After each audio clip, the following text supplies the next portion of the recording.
Pada pertemuan kali ini, kita akan mempelajari bagaimana perusahaan melakukan pengambilan keputusan penentuan harga dan cost management. Ada 6 hal yang akan dipelajari. Yang pertama, mendiskusikan 3 faktor yang menyebabkan keputusan penentuan harga, memahami bagaimana perusahaan membuat harga dalam jangka panjang, lalu bagaimana menentukan harga produk dengan menggunakan pendekatan target costing, dan menerapkan konsep cost incurrence dan lock-in cost, lalu menetapkan harga produk dengan menggunakan pendekatan cost plus, menggunakan life cycle budgeting dan costing dalam penentuan harga produk, dan yang ketujuh, menjelaskan 2 praktek penentuan harga yang terkait faktor-faktor yang sifatnya bukan biaya, dan menjelaskan pengaruh antitrust law terhadap harga. Nah, pada dasarnya, perusahaan ketika memutuskan untuk menentukan harga produknya dipengaruhi oleh 3 hal. Sebenarnya intinya adalah 3 hal yang menyebabkan demand dan supply. Nah, dari sisi pelanggan, maka customer menentukan berapa harga karena terkait dengan demand atas produk tadi. Dan demand ini biasanya tergantung pada faktor seperti fitur dari produk dan kualitasnya. Jadi manajer harus mampu melihat bagaimana customer memandang fitur dari produk dan kualitasnya. Kemudian bisnis tidak beroperasi secara vakum, artinya kompetitor itu akan membuat pasar yang dihadapi itu berbeda. Misalnya Home Depot dan Texas Instruments, itu kompetitornya banyak sekali sehingga mereka tidak mungkin bisa mengatur harga. Beda dengan produk-produk luxury seperti Apple atau Porsche, mereka sangat spesifik, sangat khusus, dan kompetisinya terbatas sehingga mereka lebih bebas menentukan harga. Nah, pada level internasional juga lebih luar biasa lagi, ya, karena sangat dipengaruhi oleh nilai tukar. Jadi bisa saja karena pengaruh nilai tukar, maka produsen di Cina bisa lebih murah daripada produsen di Amerika dalam melayani pelanggan di Amerika. Yang ketiga adalah cost. Cost itu mempengaruhi supply, karena ini mempengaruhi kemampuan perusahaan untuk menyediakan barang atau jasa yang dibutuhkan. Jadi semakin rendah biaya, maka semakin besar kuantitas yang dapat diberikan oleh perusahaan kepada masyarakat, atau sebaliknya. Ya, jadi 3 hal tadi. Nah, ketiga hal ini tidak bisa berdiri sendiri. Mereka saling berinteraksi dalam setiap situasi yang dihadapi oleh perusahaan. Pada satu ekstrim, perusahaan yang beroperasi pada pasar yang sangat kompetitif menjual produk yang sama, maka tidak ada kemungkinan untuk mengatur harga, sehingga harus menerima berapapun harga yang ditetapkan pasar dan mengelola cost-nya supaya bisa mendapatkan laba atau memaksimalkan operating income. Tetapi pada pasar yang kompetitif, kemungkinan perusahaan dapat menentukan berapa harganya, ya, tergantung bagaimana bisa memenuhi value yang diharapkan dari pelanggan atas harga tadi, dan bisa menetapkan harga berdasarkan value tadi. Jadi ada sedikit pengaruh di sini. Bisa jadi faktor biaya juga bisa menentukan. Jadi ini ada kombinasi antara mengelola harga sekaligus mengelola biaya. Ketika kompetisi semakin berkurang, seperti di industri microprocessor atau operating system software, maka kemungkinan penentuan harga itu lebih pada kemampuan dari customer untuk membayar harga tersebut. Bahkan pada monopoli sebenarnya terserah perusahaan, tetapi tentu saja perusahaan tidak akan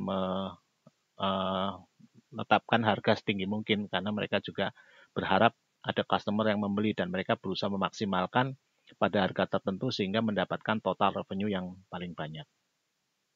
Nah, itu terkait dengan 3 faktor yang perlu dipertimbangkan dalam penentuan harga. Penentuan harga jangka panjang merupakan keputusan strategis yang dirancang untuk membangun hubungan jangka panjang antara pelanggan, berdasarkan harga yang stabil dan dapat diprediksi. Manajer lebih suka harga yang stabil ini karena akan mengurangi kebutuhan untuk melakukan pemantauan secara menerus-menerus atas harga, meningkatkan perencanaan, dan mendorong hubungan antara penjual dan pembeli dalam jangka panjang. Ini ada beberapa contoh, misalnya Apple dan McDonald yang menggunakan pendekatan tadi. Ya. Nah, di sini tentu saja perusahaan tidak hanya memikirkan masalah biaya produksi, tetapi semua direct dan indirect cost di masa depan. Ya. Indirect cost ini tidak hanya sekedar indirect cost dalam perusahaan, dalam pabrik, tapi juga semua biaya yang mungkin terkait dengan produk, customer, dan distribution channel. Jadi kalau kita melihat misalnya suatu tipikal ini namanya value chain secara umum ya. Dalam suatu bisnis ada 6 fungsi ya. Kita ambil contoh untuk perusahaan kita Estel. Dari research and development, design and product and processes, baru production di sini, marketing, distribution, dan pada akhirnya customer service. Nah, setiap dari ini mempunyai biaya dan kita harus dapat mengalokasikannya dengan baik semua biaya yang terjadi pada value chain ini kepada tujuannya. Nah, tujuan alokasi biaya itu juga bermacam-macam ya. Karena kita lihat di sini ya ada untuk tujuan terkait dengan pemberian informasi pengambilan keputusan, memotivasi manajer dan pegawai, menjustifikasi biaya untuk kebutuhan reimbursement, mengukur income dan aset. Dan ini contohnya. Nah, alokasi juga akan mempengaruhi bagaimana profitabilitas dari produk yang dipromosikan atau diproduksi oleh manajer. Kemudian juga akan memotivasi banyak pihak, apakah staff tadi akan mempromote higher margin produk dan sebagainya. Kemudian alokasi juga menentukan bagaimana pengambilan keputusan cost management dari suatu perusahaan. Misalnya untuk mengelola purchasing dan ordering cost, kemungkinan Astel Manager akan meminta desainer untuk menggunakan komponen yang lebih sedikit. Nah, penggunaan komponen yang lebih sedikit ini tentu saja akan mempengaruhi beberapa biaya, tetapi juga tidak pada bagian lain.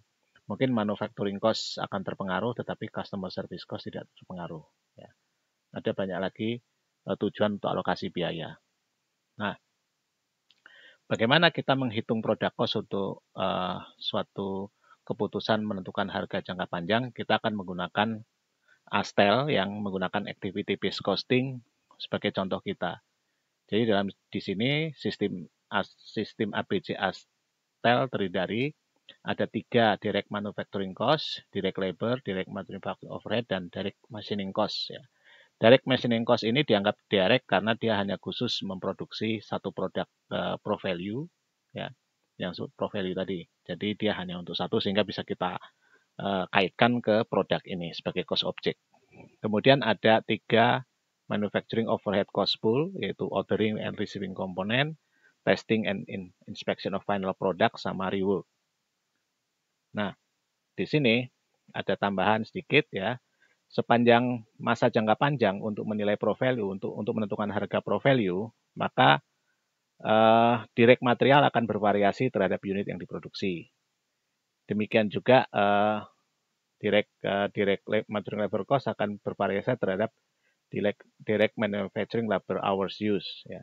Direct machining cost itu akan bersifat tetap ya 300.000 machine hours yang saat ini bisa digunakan untuk memproduksi 1.500 unit, per unitnya 2 jam. Order, receiving, testing, inspection, and reward cost bervariasi terhadap cost drivernya masing-masing. Ya, misalnya ordering and receiving cost bervariasi terhadap jumlah order. Ya.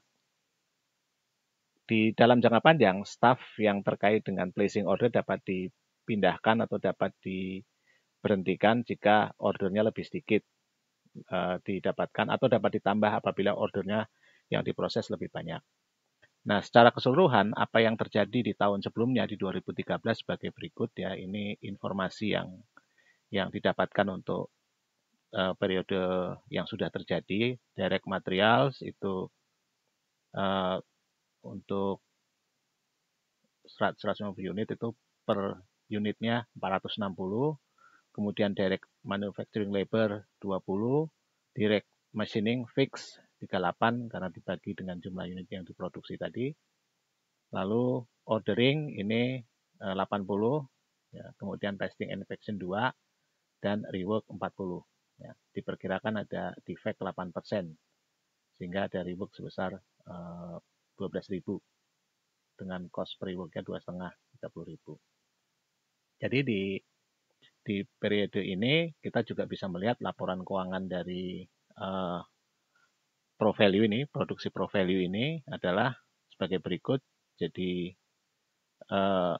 untuk total cost-nya manufacturing cost 102 juta, ya, dengan rincian sebagai berikut tadi dikalikan dengan masing-masing satuannya, ya, yang sudah disebutkan di atas ini. Lalu kita bisa hitung cost per unitnya berapa. Di sini diketahui cost per unit manufacturing 680. Nah, itu pembahasan kita terkait pada tahap awal untuk bisa memberikan gambaran bagaimana kita nanti melakukan analisis menentukan harga dalam jangka panjang dengan pendekatan-pendekatan yang akan kita bahas. Yang pertama adalah market based, yang kedua cost based atau disebut cost plus. Pada pendekatan pasar, maka penentuan harga dimulai dengan menanyakan berdasarkan apa yang diminta oleh pelanggan kita dan bagaimana kompetitor akan bereaksi, berapa harga yang akan kita bebankan. Berdasarkan harga ini, maka manajemen akan mengendalikan biaya untuk mendapatkan target return atas investment. Pada pendekatan cost base, itu sebaliknya. Apabila kita punya struktur biaya seperti ini, ya, berapa harga yang kita tetapkan supaya kita bisa mendapatkan cost dan mencapai target return dari investasi. Nah, tentu saja perusahaan yang beroperasi pada pasar kompetitif akan menggunakan pendekatan market base. Ketika kompetisi tidak begitu kuat, maka perusahaan bisa menggunakan pendekatan yang bersifat cost base. Kita coba lihat kembali sebagai setting untuk pembahasan kita. Di tahun 2013 ini pricing dari produk kita, ya, yang cost-nya 640 tadi, kemudian ditambah semua cost tadi, yang dari value chain, R&D, desain, dan sebagainya, sehingga kita peroleh tambahan operating cost-nya 220, dan produk cost-nya totalnya 900. Kita bisa jual 1.000 dengan keuntungan 100 untuk setiap unitnya.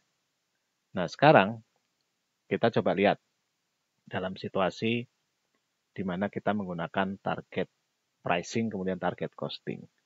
Jadi market based pricing didasarkan pada target price yang akan menentukan berapa harga dari produk atau jasa yang kita layani. Jadi price-nya harus kita tentukan berdasarkan situasi pasar. Ya. Nah, di sini manajer mesti memahami 3C. Jadi 3 alasan terkait dengan customer sama kompetitor. Pertama, lower cost kompetitor biasanya berusaha membuat harga turun. Yang kedua, produk sekarang memiliki jangka waktu yang pendek. Jadi perusahaan tidak punya banyak waktu atau kesempatan untuk merecover kalau ada kesalahan menentukan harga, kehilangan market share, atau adanya kehilangan profitabilitas. Lalu yang berikutnya adalah pelanggan, customer, itu lebih knowledgeable saat ini karena mereka bisa dengan mudah membandingkan harga dan informasi dari produk-produk lain yang kualitasnya tinggi secara online dan harganya bisa lebih murah. Ini situasi yang dihadapi perusahaan. Nah, dalam model target pricing dengan nanti menentukan target costing, tahap pertama adalah memahami customer's perceived value. Apa yang diharapkan dari customer terhadap barang kita dan berapa mereka akan membayar. Lalu kedua, kita coba lihat apabila itu yang mereka harapkan dari produk kita, seperti apa perilaku dari kompetitor. Ya. Apakah mereka memang akan berusaha untuk nanti berkompetisi langsung dengan kita, atau mereka akan mengambil jalur berbeda. Nah, pemahaman atas apa yang akan mereka lakukan ini terhadap harga yang kita tetapkan harus kita cari datanya. Dari mana? Biasanya kita coba dari pelanggan kompetitor kita, supplier, atau employee. Ya. Atau kita bisa melakukan reverse engineering. Bahkan kadang-kadang pada perusahaan tertentu, untuk bisa mendapatkan data terkait dengan kompetitor, mereka melakukan upaya-upaya ilegal dan tidak etis. Tentu saja ini tidak boleh. Ya. Pada intinya, yang pasti dengan cara legal bagaimana perusahaan bisa memperkirakan apa yang bisa dilakukan oleh kompetitor apabila kita menentukan harga pada angka tertentu. Nah, kita kemudian mencoba menentukan target pricing dan target costing. Kita coba pendekatan 5 langkah yang seperti di buku Honggen. Pertama, menentukan produk yang akan memuaskan kebutuhan dari potensial customer. Jadi, Astel mendapatkan feedback, juga melihat informasi kompetitor, kemudian memutuskan untuk memperbaiki fitur dan desain dari Pro Value. Riset market menunjukkan bahwa customer tidak membutuhkan extra feature dari Pro Value, seperti audio yang bagus, desain yang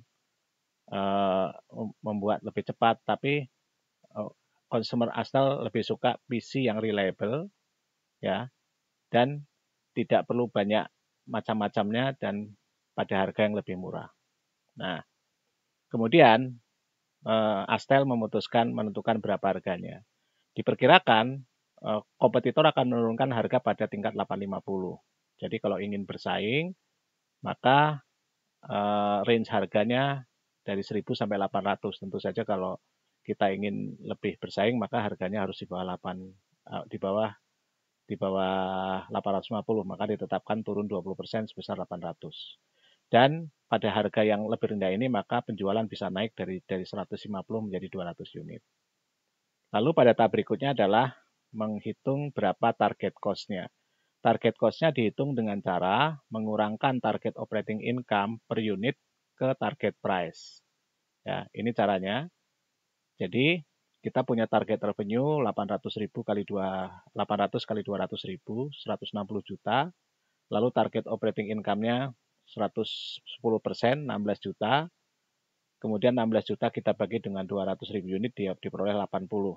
Oleh karena itu nanti target cost-nya 720. Total cost di sini. Nah, kalau yang saat ini adalah target cost saat ini 920. Jadi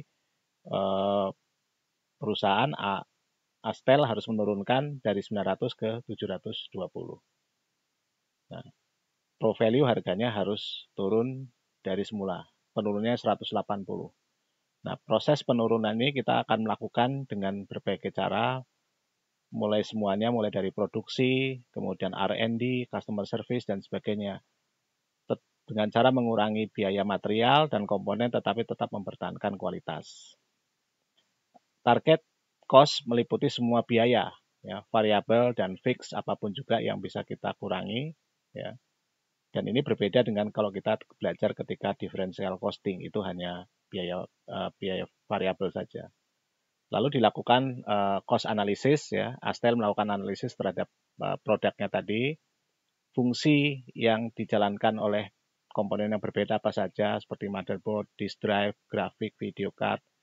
Lalu mana yang fitur yang fungsional yang penting bagi customer, ya. Misalnya Pro Value lebih suka reliability, keandalan daripada kualitas video.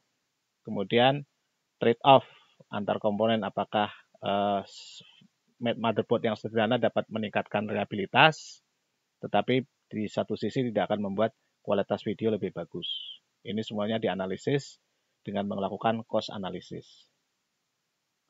Lalu setelah itu dilakukan yang namanya value engineering, ya, untuk mencapai target cost tadi. Value engineering itu adalah suatu evaluasi sistematik terhadap semua aspek di value chain dengan tujuan mengurangi biaya dan mencapai kualitas yang memuaskan pelanggan. Nah, value engineering ini akan kita bahas pada bagian berikutnya. Untuk melaksanakan value engineering, manajer akan membedakan antara value added activities dan cost dengan non-value added activities and cost. Value added cost adalah semua cost yang jika dihilangkan akan mengurangi perceived atau actual value atau kegunaan dari produk yang dirasakan oleh pelanggan. Jadi dalam hal pro value misalnya value added cost akan nampak dalam atribut yang diinginkan pelanggan seperti reliabilitas, kecukupan memori, preloaded software, gambar yang jelas, dan layanan konsumen yang cepat. Non-value added activities yang tidak memberikan, kalau dihilangkan tidak mengurangi persepsi atau actual value atau utility yang dialami oleh pelanggan dalam menggunakan produk tadi. Ya, misalnya biaya atas produk defektif, mesin yang rusak dan sebagainya. Nah, perusahaan harus meminimalkan non-value added activities tadi karena tidak akan menambah manfaat bagi pelanggan. Nah, celakanya tidak semua aktivitas dan biaya itu dapat kita tentukan sebagai value added atau non-value added. Sehingga harus ada judgement mengklasifikasikannya. Beberapa biaya, misalnya supervision dan production control, ini punya fitur value added dan non-value added. Kalau ragu-ragu, klasifikasikan cost tadi sebagai non-value added supaya mendapatkan perhatian manajemen dalam penurunan harga. Tapi risikonya adalah kalau tidak begitu memahami ketika value added ini dikurangi, maka bisa memunculkan pengalaman pelanggan yang buruk. Walaupun sulit membedakan, ini cukup bagus dalam rangka value engineering. Jadi dalam contoh pro value misalnya direct material, direct labor, dan direct machining cost semuanya value added. Kemudian untuk order, receiving, testing, inspection itu bisa value added, bisa non-value added. Dan rework cost dianggap non-value added. Nah, kemudian berikutnya, Astel juga harus membedakan antara cost yang terjadi sama lock-in cost. Cost incurrence itu cost yang resource yang dikonsumsi untuk memenuhi tujuan tertentu. Jadi ketika kita mulai mendesain, ada biaya keluar, ketika kita mulai membeli bahan, ada biaya yang dikeluarkan. Jadi memang ini biaya yang memang terjadi selama proses perusahaan tadi mulai mendesain dan memproduksi sampai mereka melayani konsumen. Nah, yang lock-in cost ini terjadi di tahap desain atau design in. Ketika desainer memutuskan mendesain produk dengan komponen spesifik tertentu, maka pada dasarnya material cost sudah lock-in di sana. Ya, walaupun belum terjadi, tapi akan terjadi di masa depan. Nah, inilah yang kita harus hati-hati karena bisa jadi kalau kita tidak mengelola lock-in cost dengan baik, maka akan sulit untuk mengurangi biaya-biaya yang terjadi di masa depan. Cara yang terbaik, kesempatan terbaik untuk mengelola biaya adalah sebelum cost itu lock-in. Jadi manajer Astel ya harus memperhatikan berbagai pilihan tadi sehingga akhirnya nanti dapat mengurangi scrap dan rework misalnya. Mereka juga dapat merancang sistem atau proses yang akan mengurangi kerugian akibat ada kesalahan-kesalahan yang sulit diperbaiki ya. Dan biasanya muncul ketika melakukan coding dan testing pada saat mendesain software misalnya. Nah, yang terjadi adalah seringkali ya lock-in itu sudah ditetapkan dari awal dan sudah langsung tinggi. Ini karena mungkin juga akan menentukan spesifikasi dari mesin, orang yang akan memproduksi dan sebagainya. Sementara biaya yang terjadi baru perlahan-lahan. Jadi kalau ini yang terjadi, kita tidak bisa lagi mengelola cost incurrence karena pada akhirnya sebagian besar sudah ditetapkan di tahapan desain yang akan kita keluarkan di masa depan. Jadi itu kunci yang paling utama dalam melakukan analisis terkait dengan value engineering ya. Jadi dari memisahkan value added non value added cost, yang non value added cost berusaha dikurangi dan diminimalkan, Kemudian yang kedua mencoba melihat bahwa mengelola cost di masa depan harus kita lihat pada tahapan desain karena ada lock-in cost tadi. Nah, kemudian setelah kita pahami itu semua, maka dibentuklah tim yang cross-functional, yang terdiri dari marketing manager, product designer, manufacturing engineer, purchasing manager, supplier, dealers, manajemen accountant, yang akan meredesain Pro Value menjadi Pro Value 2 dengan tujuan mengurangi cost tetapi tetap mempertahankan fitur yang diinginkan oleh pelanggan. Nah, beberapa ide menggunakan motherboard yang lebih sederhana sehingga mengurangi manufacturing and repair cost nanti. Kedua, menggunakan snap fit, tidak memakai solder, sehingga akan mengurangi direct manufacturing labor hour dan cost yang terkait. Mengurangi jumlah komponen, sehingga mengurangi ordering, receiving, testing, and inspection cost. Dan membuat Pro Value lebih ringan supaya mengurangi biaya distribusi dan packaging. Setelah semuanya itu ditetapkan, dianalisis, dan disiapkan, maka manajemen accountant menggunakan pemahamannya atas value chain untuk mengestimasi berapa cost saving-nya. Nah, kemudian tim akan melakukan keputusan dalam mendesain ulang yang tujuannya mengurangi cost sehingga bisa lock-in dari awal, pengurangannya bisa diperkirakan dari awal. Ya. Jadi, di dalam tahapan value engineering ini, pertama, perusahaan harus memahami customer requirement dan value added dan non-value added cost-nya. Yang kedua, mengantisipasi bagaimana cost akan di-lock-in sebelum mereka terjadi. Yang ketiga, menggunakan tim cross-functional untuk meredesain produk dan proses sehingga mengurangi cost yang tetap dapat memenuhi keinginan dari pelanggan. Berdasarkan kegiatan value engineering tadi, kemudian berhasil disiapkan Pro Value 2 yang akan diproduksi pada tahun 2014. Beberapa hasil dari kegiatan tadi, pengembangan itu diketahui ada perubahan harga, direct material sekarang per unitnya menjadi 385, direct labor tidak berubah, direct machining ini tidak berubah tetapi produksinya lebih banyak 200 jadi fix tetap sama per unitnya. Lalu komponen-komponen yang manufacturing overhead, receiving juga jumlahnya tetap sama per unitnya. Ya, nah di sini kita diketahui defect-nya turun dari 8% menjadi 6,5% ya.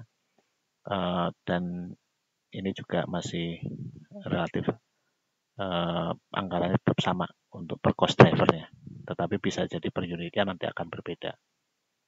Nah, setelah kita dapatkan tadi, maka sekarang kita pada mesin kita ada penghematan karena mesinnya sekarang bisa memproduksi 200 unit, sehingga cost machining per unit akan turun ya dari itu tadi. Kemudian juga value engineering tidak mengubah direct labor cost 80, cost per testing hour sama rework per hour. Tapi yang akan berkurang adalah cost drivernya. Nah, di sini kita dapat menghitung biaya produksinya, target biaya produksinya 460 untuk direct material, kemudian direct labor cost 64, lalu mesinnya 300.000 kali 38, kemudian ini diperoleh per unitnya 57.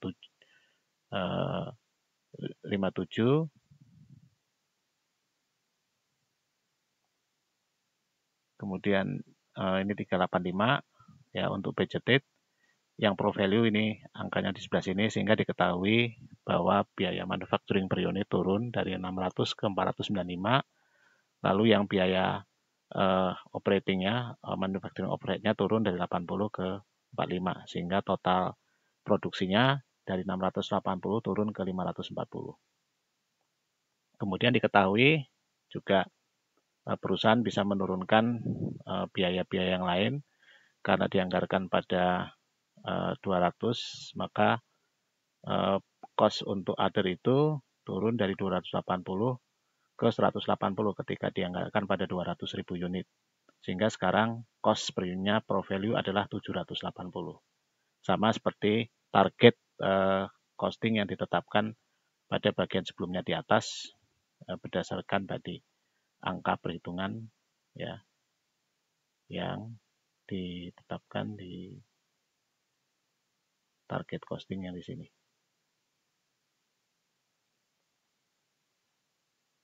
Ya, 720 target costingnya. Jadi sama. Akhirnya tim bisa membuat harga biaya full cost dari produk Pro Value 2 720. Nah, ini caranya bagaimana perusahaan bisa mendapatkan angka 720 dan dengan pola seperti ini bisa diupayakan dalam sistem dalam proses untuk bisa mendapatkan 720. Tetapi ada beberapa hal yang harus diperhatikan. Pertama, kalau tidak dikelola dengan baik, maka value engineering dan target cost ini dapat memunculkan efek yang tidak baik. Pertama, employee akan frustasi karena mereka bisa gagal mencapai target cost. Ya, kemudian, cross-functional team akan mendorong banyak fitur dimasukkan terlalu banyak karena mengakomodasi kepentingan-kepentingan berbeda dari setiap team member. Kemudian produk mungkin dalam pengembangan jangka panjang, ya, ketika tim harus mengevaluasi desain alternatif. Yang berikutnya adalah konflik terkait dengan upaya untuk mengurangi cost karena fokusnya kelihatannya lebih banyak di marketing daripada marketing, di manufacturing daripada marketing. Nah, untuk mengurangi persoalan ini, maka target costing harus mendorong partisipasi dari semua karyawan dan melakukan selebrasi apabila ada peningkatan kecil ke arah target cost. Kemudian fokus pada pelanggan, pastikan pada jadwal, dan dorong pemotongan itu biaya targetnya pada semua value chain sehingga mendorong adanya upaya teamwork dan cooperation. Ya. Nah, ini juga bisa menggunakan tadi ya 5 pendekatan yang disebutkan di awal tadi. Ini diringkas ya. Berapa harga yang dibebankan, analisis ketidakpastian terkait keinginan pelanggan, bagaimana kompetitor merespon dan mengelola biaya. Kemudian dapatkan riset pasar untuk mengidentifikasi customer need, harga dari kompetitor, dan kemungkinan mengurangi biaya. Membuat prediksi terhadap berbagai volume, terhadap berbagai biaya, dan bagaimana mengurangi reduce cost dengan berbagai teknik atau re-engineering and product design. Lalu memutuskan yang menurunkan harga dari 1.000 ke 800, meningkatkan dari 150 ke 200 unit. Kemudian menggunakan target costing 720. Ini juga bisa menggunakan pendekatan yang biasa kita pelajari pada bab-bab yang lainnya terkait buku Hongen ini. Sekarang tugas kalian mengerjakan question 1-9, exercise 16-20, dan problem 26 dan 27 buku Hongen. Selamat mengerjakan. Pendekatan target cost untuk jangka panjang juga bisa menggunakan cost plus pricing. Jadi di sini secara sederhana kita tentukan berapa sebenarnya cost-nya. Misalnya full cost untuk Pro Value yang sudah kita itu sebelumnya 720. Lalu kita tetapkan berapa markup di atas cost tadi. Misalnya 12% dari 720 sehingga harga jualnya 806,40. Dari mana 12% ini? 12% ini biasanya salah satu caranya adalah dengan menghitung berapa target return on investment dari perusahaan. Misalnya perusahaan untuk memproduksi ini menginvestasi 96 juta dolar dengan target return 18%, sehingga target annual operating income-nya adalah 17.280.000, sehingga per unitnya adalah 86,40. Jadi sama seperti angka yang di sini. Itu cara yang paling mudah, yang sederhana. Tapi pada intinya ada suatu cost, kemudian dari cost tadi ditambahkan target untuk mengcover income, operating income. Nah, ada beberapa alternatif, basisnya tidak harus full cost, bisa juga manufacturing cost, bisa juga variable cost dari produk atau variable manufacturing cost. Dan tentu saja semakin kecil basisnya maka semakin tinggi markup-nya karena ada banyak arus yang dipertimbangkan. Di manufacturing cost di sini harus memasukkan operating cost juga markup-nya selain operating income. Di sini juga memasukkan semua fixed cost, ya, tidak hanya plus operating income. Dan di sini juga memasukkan variabel non-manufacturing cost dan fixed cost termasuk operating income, sehingga markup-nya akan lebih besar. Ya. Ini beberapa. Nah, kenapa perusahaan lebih suka menggunakan full cost ya dalam cost base? Karena ada 3 alasan. Yang pertama, memastikan full recovery dari semua cost produk, karena tujuan manajemen dalam jangka panjang adalah untuk memastikan semua biaya recover. Yang kedua, price stability. Dengan adanya full cost, tidak ada godaan dalam jangka pendek untuk mengubah biaya tadi, sehingga biaya harga akan stabil. Ya. Yang ketiga, sederhana, karena tidak memerlukan hitungan macam-macam yang canggih dari akuntan, ya, tidak perlu memisahkan biaya tetap dan biaya variabel, terutama untuk berbagai jenis cost pre-testing, inspection, dan setup. Nah, kalau kita bandingkan antara cost plus pricing dengan target pricing, maka cost plus pricing ini bisa dikatakan prospective price. Ini harus kita cek lagi, benar tidak pada harga segitu kita akan kemahalan. Artinya ada proses iterasi di sini. Dalam target pricing pendekatan ini, yang pertama ini maka ada proses. Oh, ternyata kemahalan, kita harus cek lagi, kita harus kurangi biayanya lagi sehingga sampai ketemu harga yang kira-kira pas pada harga yang ditetapkan. Nah, kalau target pricing yang di atas itu tidak perlu melakukan proses bolak-balik, tetapi memang lebih sulit untuk menentukan berapa, karena perlu kerja keras dari semua pihak untuk memastikan mereka semua bisa mencapai target profit yang diharapkan. Ya. Nah, model cost plus pricing ini banyak digunakan di berbagai perusahaan, biasanya perusahaan-perusahaan yang memang produknya tidak mudah bisa diperbandingkan satu dengan yang lainnya. Misalnya perusahaan jasa profesional, akuntan, dokter, lawyer, dan sebagainya. Ya. Demikian juga untuk service seperti home service, automobil service, dan sebagainya. Biasanya pendekatannya cost plus. Kita sekarang masuk ke model berikutnya yang disebut life cycle product budgeting dan costing. Nah, di sini yang dipentingkan adalah bagaimana kita menentukan target harga-harga yang akan mengcover semua target costing selama masa hidup dari produk tersebut.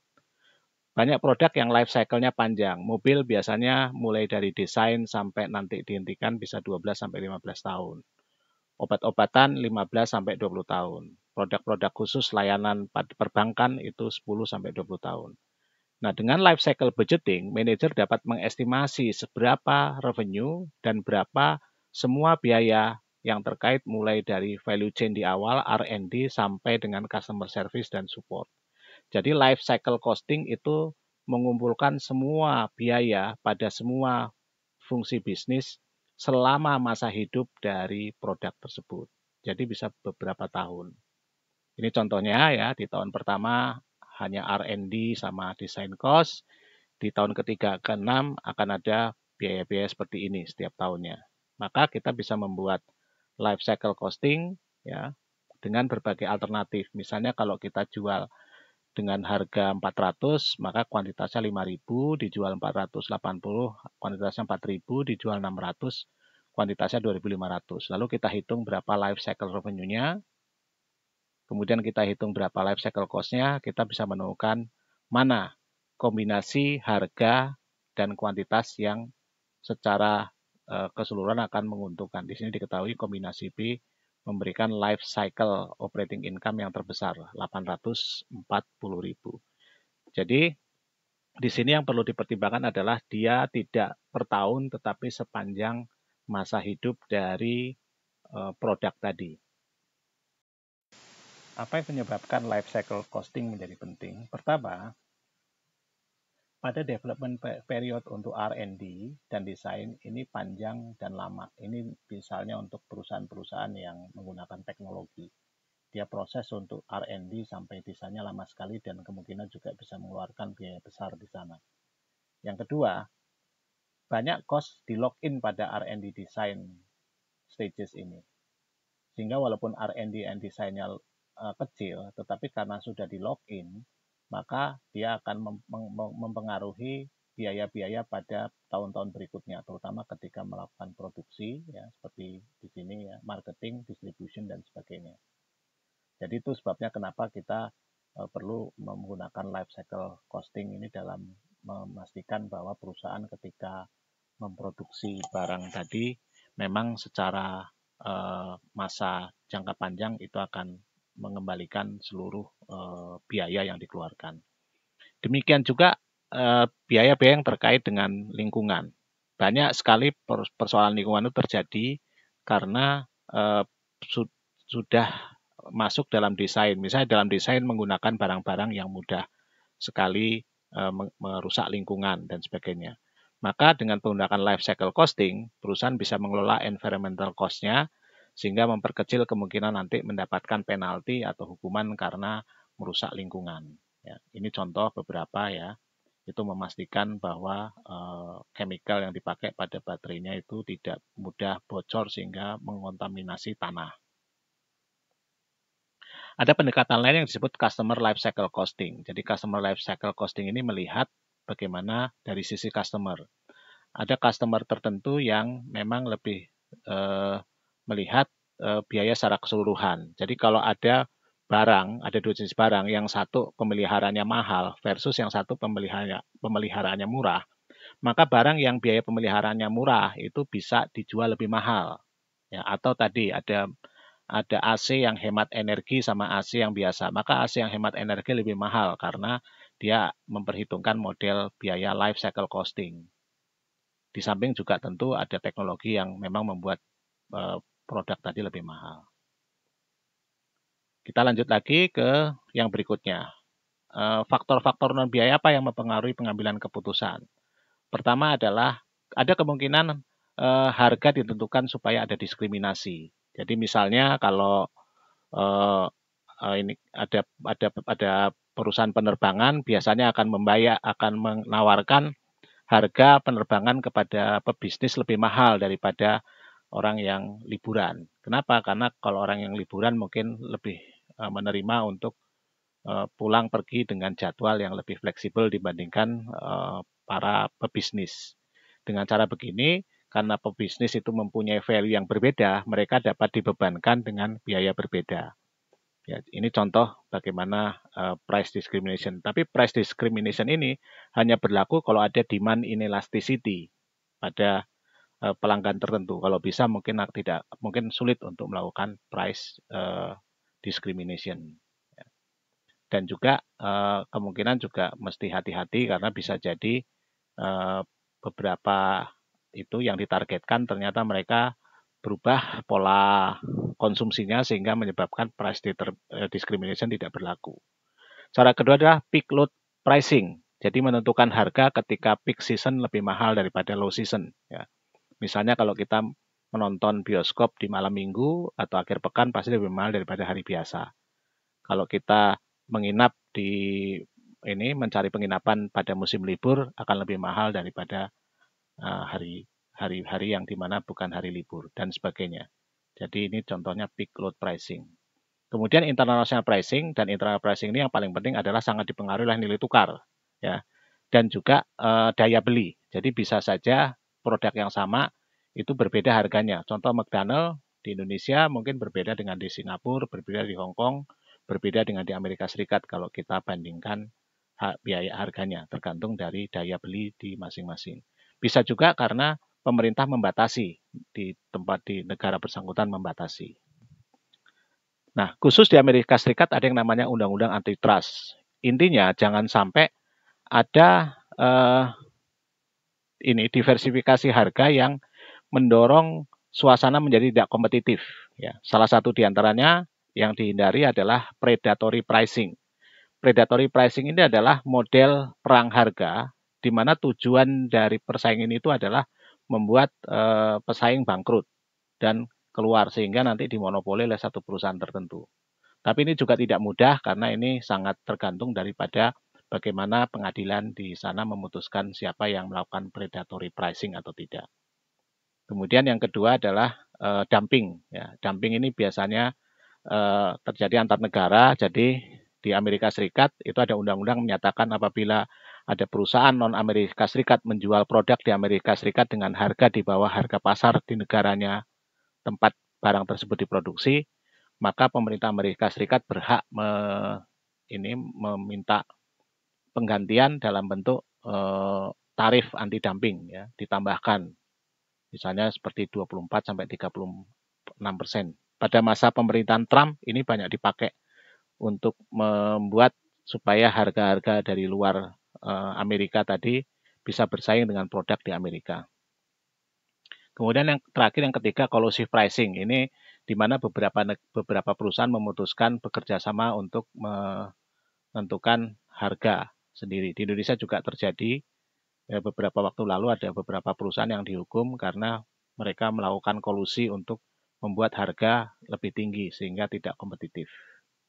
Ini materi kita untuk pelajaran ini Honggen bab 13. Silakan kerjakan question 10 sampai 15, exercise 21 sampai 24, problem 25, kemudian 28 sampai 36. Chapter 13 buku Honggen. Selamat belajar.